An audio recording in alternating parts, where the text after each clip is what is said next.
Assalamualaikum warahmatullahi wabarakatuh. Perkenalkan, nama saya Siti Nadiro dari kelas B semester 5. Dan hari ini saya akan mempresentasikan makalah saya yang berjudul Model Pengelola Pengembangan PAUD. Pendahuluan.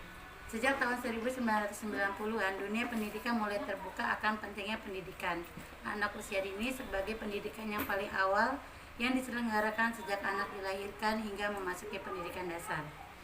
Taman kanak-kanak yang baik diyakini dapat melejitkan perkembangan anak di masa perkembangannya.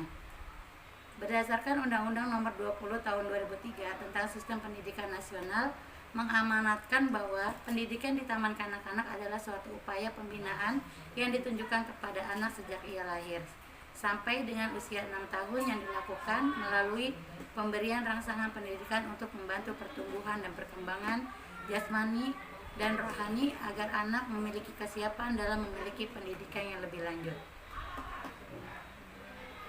Pembahasan.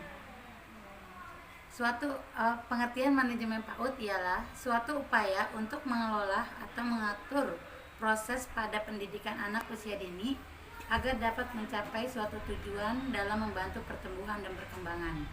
Sedangkan tujuan dari PAUD itu sendiri adalah memberikan pendidikan yang terbaik untuk anak-anak sehingga dapat membantu pertumbuhan dan perkembangan pada diri anak sesuai dengan tingkatan usianya. Pendidikan anak usia dini dapat diberikan sebelum mereka masuk ke sekolah lanjutan, yaitu pada saat anak usia 3-6 tahun atau sampai mereka siap masuk ketika pendidikan yang lebih tinggi. Model-model pengelolaan PAUD. Pengertian model pembelajaran.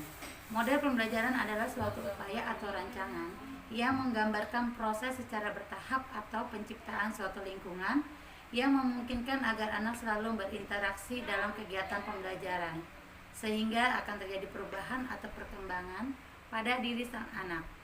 Adapun komponen-komponen pada model pembelajaran meliputi beberapa konsep antara lain yaitu tujuan pembelajaran, materi atau tema, langkah-langkah atau prosedur, metode atau alat sumber belajar, dan teknik penilaian atau disebut dengan evaluasi.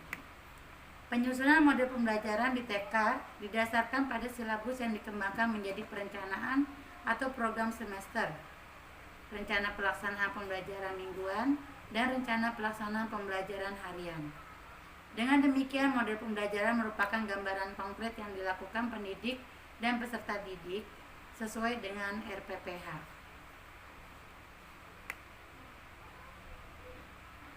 Model pembelajaran di PAUD.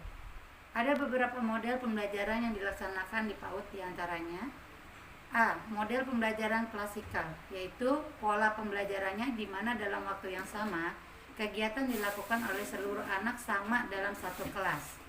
Model pembelajaran ini adalah model yang paling awal digunakan di TK ataupun PAUD, dengan sarana pembelajarannya pada umumnya sangat terbatas serta kurang memperhatikan minat individu. Seiring dengan perkembangan teori dan perkembangan model pembelajaran, model ini sudah banyak ditinggalkan. B. Model pembelajaran kelompok dengan kegiatan pengaman adalah pola pembelajaran di mana anak dibagi menjadi beberapa kelompok dengan kegiatan yang berbeda-beda.